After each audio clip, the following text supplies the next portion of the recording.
রাতে মুদাসসিরকে যখন ঘুম পাড়াচ্ছিলাম বেডরুমে শুয়ে, তো দরজা দিয়ে আমি একটু তাকিয়েছিলাম, দেখলাম ব্যালকনির গ্রিল দিয়ে চাঁদের আলো অনেক আসছে। কারণ আমি যেহেতু বাতি নিভিয়ে মুদাসসিরকে ঘুম পাড়াচ্ছিলাম, তো আলোতে পুরা ঘরটা ঝলমল করে উঠছিল।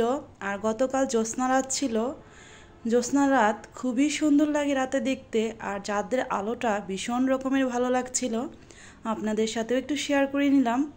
আর সকালবেলা মুদাসসির বাবা বাজারে চলে গিয়েছিল, বললাম বাসায় কোনো সবজি নেই, সবজি নিয়ে আসো। তো তো সবজি নিয়ে এসেছে। কী কী সবজি এনেছে তাই আপনাদের সাথে শেয়ার করছি। তো আসসালামু আলাইকুম everyone, welcome to Mudassir mom lifestyle blog থেকে আমি হেনা প্রতিদিনের মতো একটা নতুন ভিডিও নিয়ে হাজির হলাম। আমার ভাইয়া ও আপুরা, আঙ্কেল আন্টিরা, ছোট্ট ছোট্ট সোনামণিরা, আপনারা সবাই কেমন আছেন? আশা করি সবাই ভালো আছেন। আমরা আলহামদুলিল্লাহ ভালো আছি। আমার প্রাণপ্রিয় ভাইয়া ও আপুরা, যারা আমার প্রতিদিনকার মতো আমার এই ভিডিওটা দেশ এবং দেশের বাহির থেকে দেখতেছেন, প্লিজ একটা লাইক দিয়ে পুরোটা ভিডিও কন্টিনিউ করবেন। আপনাদের একটা লাইকই পারে আমার ভিডিওটা আরও 5 জনের কাছে পৌঁছিয়ে দিতে। আর আমার ভিডিওর কোনো অংশ যদি আপনাদের একটুও ভালো লেগে থাকে, তাহলে সাবস্ক্রাইব করে চ্যানেলের পাশেই থেকে যাবেন, আর পাশে থাকা বেল আইকনটা প্রেস করে দিবেন। এতে করে আমি ভিডিও ছাড়ার সাথে সাথে নোটিফিকেশন আপনাদের কাছে চলে যাবে, আর আপনারা সময় সুযোগ বুঝে আমার এই ভিডিওটা দেখে নিতে পারবেন।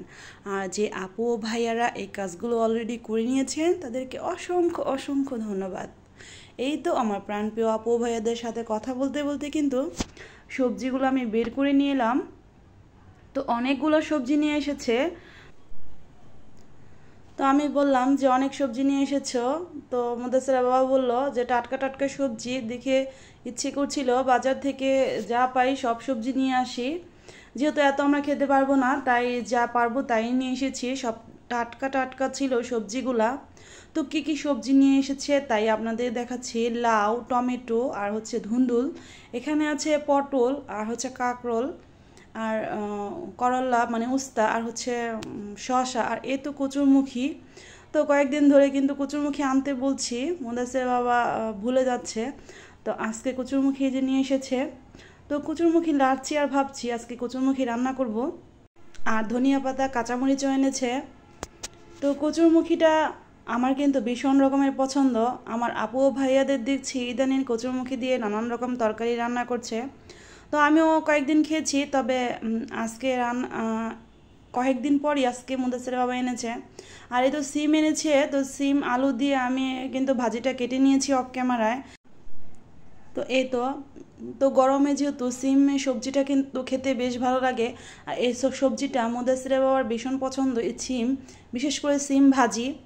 আর বললাম কচুরমুখী, এটা আমার অনেক পছন্দ, মুদাসসির বাবাও খায়, তবে আমি ভীষণ রকমের পছন্দ করি কচুরমুখী। কচুরমুখী দিয়ে মাছ দিয়ে রান্না করলে কিন্তু ভীষণ মজার লাগে। তো আজকে ভাবলাম কচুরমুখীটা রান্না করব বোয়াল মাছ দিয়ে। তো এই জন্য ফ্রিজ থেকে বোয়াল মাছটা নামিয়ে কিন্তু ভিজিয়ে রেখেছি। আর এই তো এখানে আমি ভাজিটা করে নিচ্ছি। তো ভাজিটা আমি কিভাবে করলাম, আর এটা রেগুলার সবাই করে, তাও একটু বলে দিচ্ছি। এখানে প্রথমে একটু সাদা তেল দিয়েছি, সরিষার তেল দিইনি। তো সাদা বলতে সয়াবিন তেল। তো সয়াবিন তেলের মধ্যে আমি কিছুক্ষণ পেঁয়াজ ভেজে এর মধ্যে সিম ভাজিটা দিয়ে দিয়েছি। তো একটু ভেজে এর মধ্যে আমি আবার একটু হলুদের গুঁড়ো দিয়ে দিলাম, একটু যাতে রঙটা একটু সুন্দর আসে। তো এই তো দেখেন ভাজিটা কিন্তু করে নিচ্ছি। যেহেতু হাজব্যান্ড এটা ভীষণ পছন্দ করে, তাই ভাজিটাও কিন্তু খুব যত্নেই তৈরি করছি। এই তো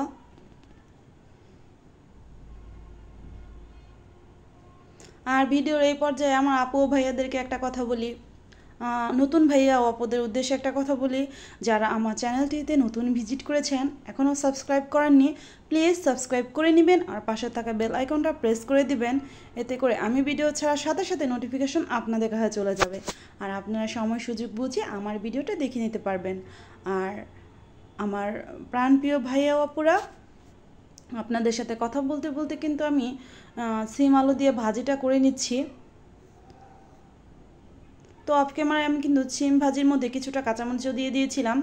একটু ঝাল ঝাল না হলে কিন্তু ভাজিটা মজা লাগে না। আর ভাজিটা হয়ে গেছে, একটা পাত্রে আমি ঢেলে রাখলাম। আর এখন বোয়াল মাছ দিয়ে কচুরমুখী দিয়ে রান্না করব। আর কচুরমুখীটার জন্য আমি আগে হালকা একটু ভাপ দিয়ে নিয়েছি। ভাপটা দিয়ে নিলে কি কচুরমুখীটা সিদ্ধটাও ভালো হয় আর রান্নাটাও তাড়াতাড়ি ইজিলি হয়ে যায়। আর এই তো কচুরমুখীটা আমি একটু মানে সিদ্ধ যে দিয়েছি সেই পানিটা একটু ঝরিয়ে নিলাম। আর এই তো দেখেন এখানে আমি মশলাটা কষিয়ে নিচ্ছি। বোয়াল মাছ দিয়ে কচুরমুখী দিয়ে রান্না করব এই জন্য।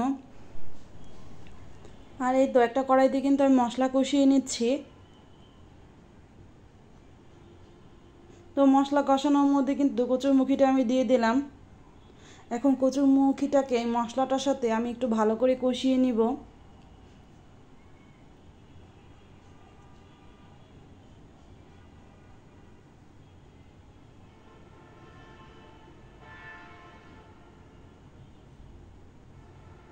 এই তো তো একটু কষিয়ে নিয়ে কিন্তু ঝোলের জন্য আমি পানি দিয়ে দিয়েছি। আর এই তো দেখেন এখন কিন্তু বলক চলে আসছে।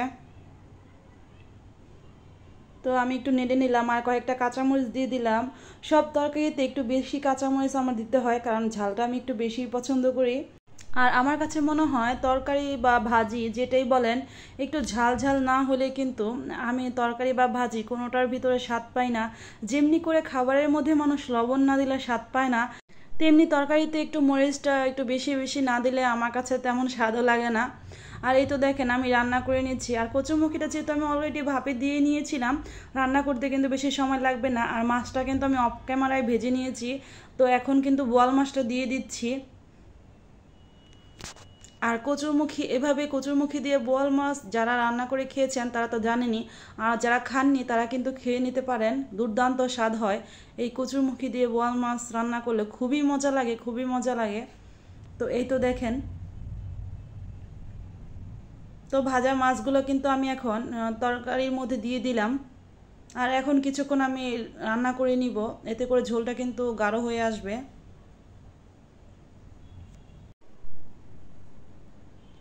তো ঢাকনাটা উঠিয়ে দেখলাম কেমন হয়েছে। তো দেখলাম যে মাছটা হয়ে আসছে। যেহেতু মাছটা ভাজা আর কচুরমুখীটাও অনেকটা ভাপ দিয়ে নিয়েছি, তো তরকারিটা রান্না করতে কিন্তু বেশি সময় লাগবে না, একদম ইজি ওয়েতে হয়ে যাবে। তো ভিডিও এই পর্যায়ে আমার আপু ভাইয়াদেরকে একটা কথা বলি, আমি অত ভালো করে গুছিয়ে কথা বলতে পারি না। আমার কথায় ও কাজে যদি কোনো ভুল ত্রুটি হয়ে থাকে প্লিজ ক্ষমা সুন্দর দৃষ্টিতে দেখবেন। আর নতুন ভাইয়া আপুদের উদ্দেশ্যে একটা কথা বলি, আপনারা আমার পাশে থাকবেন, ইনশাল্লাহ আমিও আপনাদের পাশে থাকব। এই তো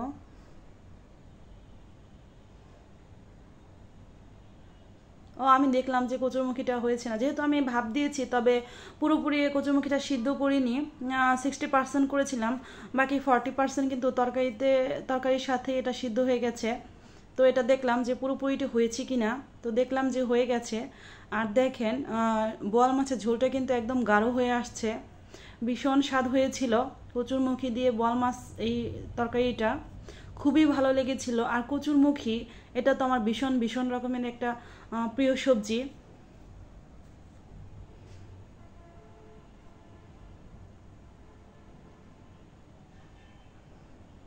তো আমি একটু নেড়ে কিন্তু এখন আবার ঢাকনা দিয়ে ঢেকে দিব।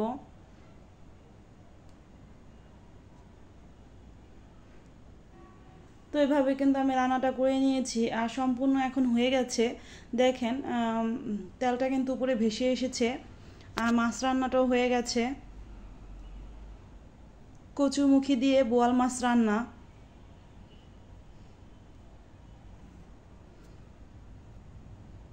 আর এই তো ভাতটাও কিন্তু আমি রান্না করে নিয়েছি।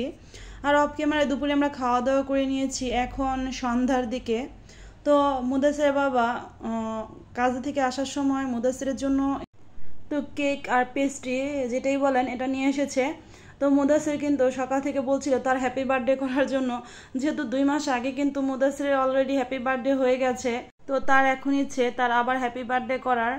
তো এই তো এখানে মোট 4 পিস এনেছে, তো 2 পিস কিন্তু আমি কাটিনি। তো তো 2 পিস কিন্তু মুদাসিরকে আমি খাইয়ে দিচ্ছি, যেহেতু সে 1 পিসের অর্ধেকও খেতে পারবে না, এটা আমি ভালো করেই জানি।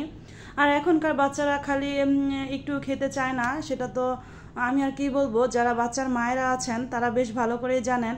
আর মুদাসিরও কিন্তু তার ব্যতিক্রম নয়। তো সারাদিন শুধু খাবার নিয়ে ঘুরি তার পিছে, সে খেতেই চায় না, আর খাবারের প্রতি তার বেশ অনীহা। তো কেক খেতে চেয়েছে, কারণ সে হ্যাপি বার্থডে করবে এই জন্য, সেই খুশিতে। তো সে এখন ভাবছে তার হ্যাপি বার্থডে হচ্ছে। তো বাচ্চাদের ছোট ছোট বায়না কিন্তু শুনতে বেশ ভালোই লাগে। আর এই তো ভিডিও শেষ প্রান্তে চলে এসেছি। সবাই ভালো থাকবেন, সুস্থ থাকবেন, 5 ওয়াক্ত নামাজ আদায় করবেন, আমাদের জন্য দোয়া করবেন, আমরাও আপনাদের জন্য দোয়া করবো। আসসালামু আলাইকুম, আল্লাহ হাফিজ।